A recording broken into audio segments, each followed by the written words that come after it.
عید کے دوسرے دن اسرائیلی یہودیوں نے مسجد اقصی پر حملہ کیا تو دیکھیے اللہ نے کیسے اپنا غضب دکھایا۔ استغفر اللہ۔ دنیا میں بہت سارے معجزے رونما ہوتے ہیں۔ کبھی جب اللہ تعالیٰ بہت خوش ہوتا ہے تو اپنے معجزے دکھا کر ساری دنیا کو حیران کر دیتا ہے، اور غیر مسلم بھی اللہ تعالیٰ کی وحدانیت اور پاکی کو بیان کرنے لگتے ہیں۔ اور جب کبھی اللہ تعالیٰ اپنے بندوں سے ناراض ہوتا ہے، ان کی کوئی حرکت، کوئی بات اللہ تعالیٰ کو پسند نہیں آتی، تو اللہ پاک جلال میں آ جاتا ہے اور انہی بندوں پر عذاب مسلط کر دیتا ہے جو رہتی دنیا تک عبرت کا نشان بن جاتے ہیں، اور کبھی اپنی نشانیوں میں سے اپنے ہونے کا احساس دلاتا ہے اور اپنے نیک بندوں کی حفاظت کرتا ہے۔ ایک ایسا ہی واقعہ جو مسجد اقصی میں پیش آیا جسے سن کر روح کانپ گئی اور سارے لوگ استغفار پڑھنے لگے۔ یہودی بھی خوف کے مارے کانپنے لگے اور ڈر گئے۔ یہ دیکھ کر سب اللہ رب العزت کی حمد و ثنا کرنے لگے اور سجدے میں گر گئے۔ عید کے دوسرے دن جو معجزہ مسجد اقصی پر رونما ہوا، اس نے مسلمانوں کے یقین کو اور بھی پختہ کر دیا۔ تو دوستو، ایسا بھی مسجد اقصی میں کون سا معجزہ رونما ہوا تھا کہ جس نے سب کے ہوش اڑا کر رکھ دیے؟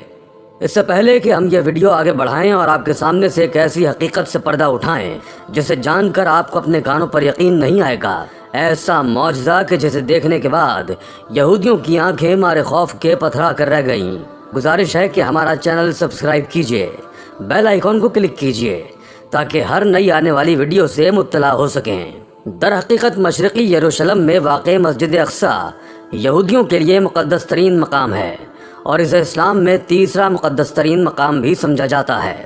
مقدس مقام جسے یہودیوں کے لیے ٹیمپل ماؤنٹ اور مسلمانوں کے لیے حرم شریف کے نام سے جانا جاتا ہے۔ مسجد اقصی کو قبلہ اول بھی کہا جاتا ہے، جہاں پر آئے دن مسلمانوں کو مارا جاتا ہے، مسلمانوں کے ساتھ ظلم کیا جاتا ہے، ایسا ظلم جسے دیکھ کر دل دہل جائے، روح کانپ جائے۔ دن دہاڑے نماز کے دوران بے گناہ مسلمانوں کو قتل کر دیا جاتا ہے۔ کئی بچے، بوڑھے اور جوان یہودیوں کا ظلم سہ سہ کر اس دنیا سے چل بسے۔ عید کی صبح کو اسرائیلی فورسز نے مسجد اقصی پر دھاوا بول کر نمازیوں پر آنسو گیس کے شیل اور صوتی بم پھینکے، جس کے نتیجے میں بہت سارے فلسطینی زخمی ہو گئے۔ کچھ متعدد اسرائیلی فوجی مسجد اقصی کے اطراف کی عمارتوں کی چھتوں پر چڑھ گئے۔ انہوں نے مسجد اقصی کے صحن کو خالی کر دیا اور اس کی طرف جانے والے زیادہ تر دروازے بند کر دیے۔ عید کے روز بھی نمازیوں پر ایسی قیامت توڑی جائے گی انہوں نے کبھی سوچا تک نہیں تھا۔ یروشلم میں حالیہ دنوں میں کشیدگی میں اضافہ ہوا ہے۔ رمضان کے مقدس مہینے کے دوران یروشلم میں رات کے وقت ہونے والے مظاہرے اور الاقصی کے احاطے میں جھڑپیں فلسطینیوں اور اسرائیل کے درمیان طویل جنگ میں تبدیل ہو گئیں۔ یہودیوں کی سفاکی اور ظلم دیکھ کر پورا عالم اسلام خون کے آنسو رو رہا ہے۔ اس دوران جب مسلمان بے یار و مددگار نظر آ رہے تھے اور یہودی اپنی کامیابی پر خوش تھے اور اکڑ اکڑ کر چلتے تھے، تو شاید اللہ تعالیٰ کو ان کا یہی غرور پسند نہیں آیا اور اسرائیلیوں کو منہ کی کھانی پڑی۔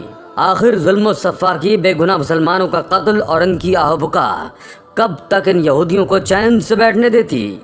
کئی بار خدا کا قہر ان پر برس چکا، مگر وہ گمراہ لوگ ہدایت لینے کے بجائے مزید ظلم کی حد پار کرنے مقدس مقامات پر پہنچ جاتے ہیں۔ آج بھی عید کے روز وہ مسلمانوں کے گھر میں خوشیوں کی جگہ جنازے پہنچانا چاہتے تھے۔ ابھی ان ظالموں کا ظلم جاری ہی تھا کہ اچانک سے ایسی آندھی آ گئی کہ سب اپنی اپنی جگہ پر جم گئے۔ سب کی آنکھوں اور چہرے پر دھول مٹی جم گئی۔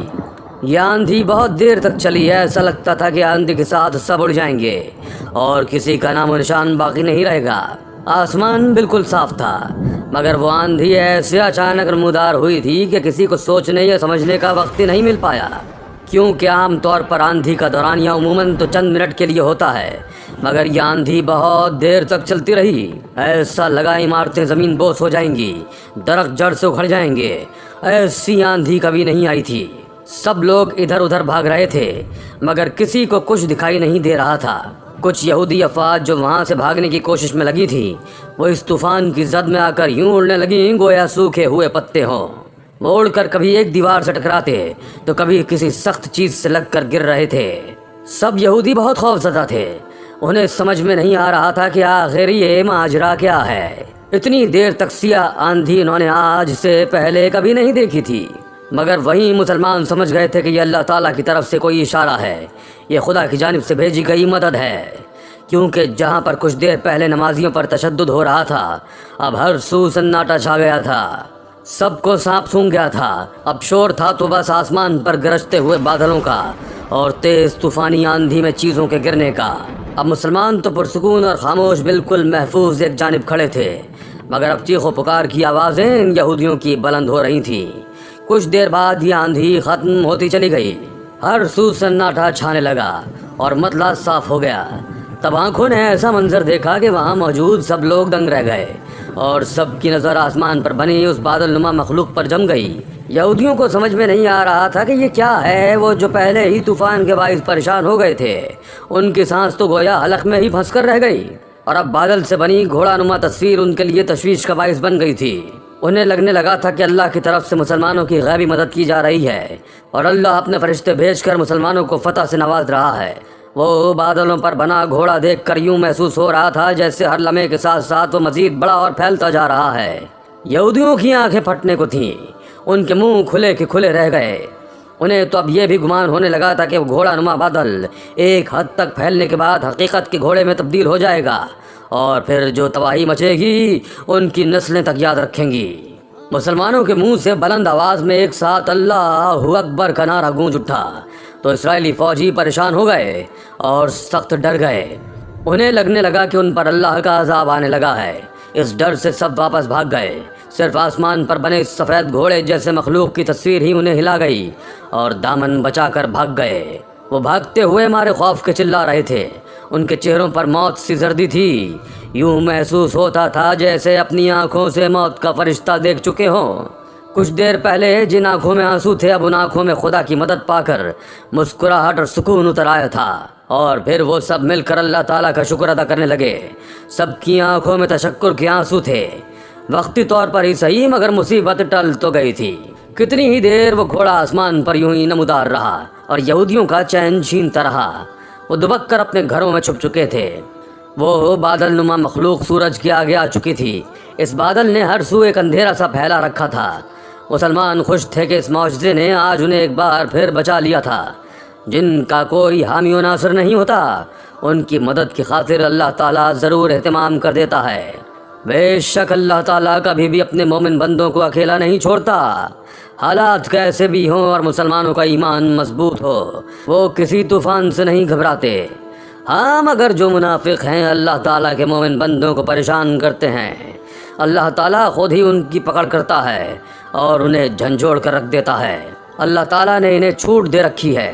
جس دن اس کی پکڑ ہوگی تب ان کو احساس ہوگا کہ وہ کر کیا رہے تھے اور کتنے غلط تھے۔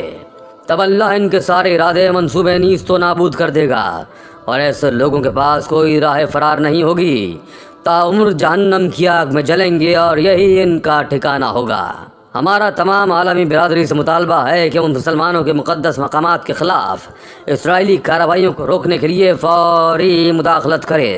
عالمی برادری بالخصوص اسلامی ممالک سے مطالبہ کرتے ہیں کہ وہ فلسطینیوں کے انسانی حقوق کی بحالی اور اسرائیلی جرائم کی روک تھام کے لیے عملی اقدامات پیش کرے۔ اللہ تعالی مسلمانوں کو ہر میدان میں فتح یاب کرے، آمین۔